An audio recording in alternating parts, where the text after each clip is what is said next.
Sébastien Laval et le Vietnam, c'est une histoire qui a commencé il y a presque 20 ans. Des voyages ici, ce photographe Poitvin en a fait beaucoup. Il a sillonné le pays à la rencontre de la cinquantaine d'ethnies minoritaires que compte le Vietnam. Un travail qui lui vaut aujourd'hui d'être exposé sur le pont symbolique de Hue, la ville où il nous a donné rendez-vous.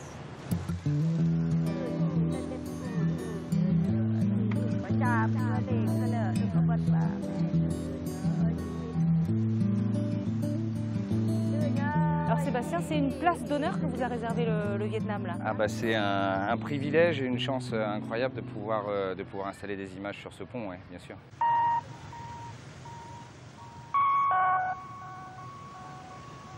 C'est un pont emblématique de la ville, expliquons un petit peu, c'est le pont qui enjambe la rivière des Parfums. La rivière des Parfums, c'est un pont qui a beaucoup souffert pendant la guerre, c'est un pont Eiffel.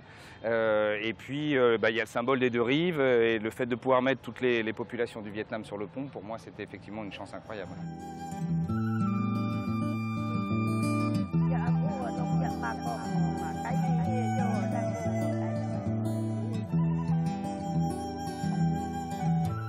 Pour ceux qui ne connaissent pas bien la situation au Vietnam, il faut expliquer qu'il y a 54 ethnies au Vietnam, c'est ça? Alors il y a officiellement 54 populations différentes au Vietnam. Il y a une population majoritaire qui s'appelle les Kinh, ou qu'on appelle aussi les Viet, qui représentent à peu près 80% de la population. Les 20% restants de la population sont représentés par les 53 autres groupes minoritaires, on appelle minoritaires. Et sur ces 53 groupes de population, il y a une quinzaine de groupes qui représentent moins de 5000 personnes. Et après, 5-6 groupes qui représentent moins de 500 personnes aujourd'hui.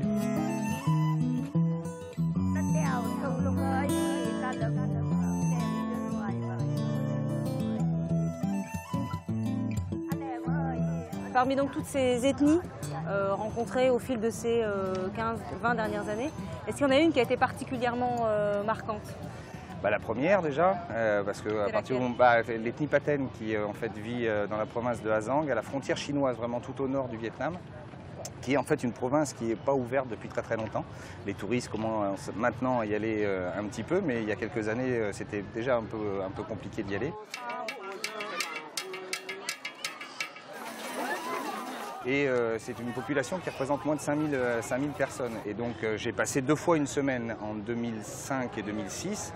Et en fait c'est ce travail qui a fait que j'ai décidé de poursuivre et d'aller à la rencontre de toutes ces populations. Et vous avez été parfois le premier blanc à arriver dans un village? Vous avez eu cette sensation? Alors, la sensation, très clairement, je l'ai eu souvent. Après, dans les faits, en réalité, c'est difficilement vérifiable, mais on a souvent cette sensation. La sensation quand les gens vous touchent la peau, la barbe, les choses comme ça, c'est toujours un peu surprenant, bien sûr. Motkai? Okay.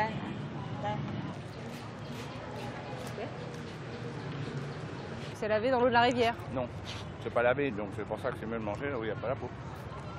L'idée de ce travail, c'est de faire en sorte que les Vietnamiens découvrent leur population. Les Vietnamiens, ils commencent juste à partir en vacances un petit peu, à avoir un peu de temps, à découvrir leur pays, chose qu'ils ne faisaient pas avant. Et l'idée, c'est juste d'aider et de contribuer à ça. C'est-à-dire que moi, j'ai eu la chance de pouvoir aller à la rencontre de ces populations.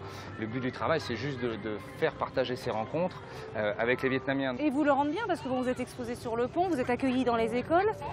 Bien accueilli d'ailleurs. Très bien accueilli, oui, mais c'est une expérience, c'est une première expérience d'abord parce que j'avais jamais fait ça.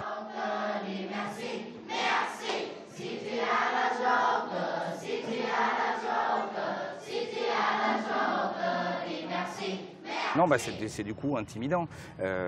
Moi, je suis très honoré, effectivement, de pouvoir aller les rencontrer. Et puis, c'est une expérience très enrichissante. Ouais. Est-ce qu'un jour, vous aurez le sentiment d'avoir fait le tour, une fois que vous aurez photographié toutes ces populations minoritaires? J'ai le sentiment que ce travail-là, il ne sera jamais terminé. C'est pas possible. Je ne peux pas prétendre un jour me dire, bon, ça y est, j'arrête là. J'espère que je continuerai toujours à venir, à partir, à voyager à travers le Vietnam pour toujours explorer, toujours découvrir et, à mon avis, avec quelques petites surprises. Ouais. Merci Sébastien Laval de nous avoir accueillis ici Merci au Vietnam. Merci, au revoir. Comment on dit, vous faites en vietnamien? Cảm ơn, tạm biệt. Cảm ơn? Cảm ơn, merci. Au revoir, tạm biệt. Cảm ơn et tạm biệt, Sébastien. Cảm ơn.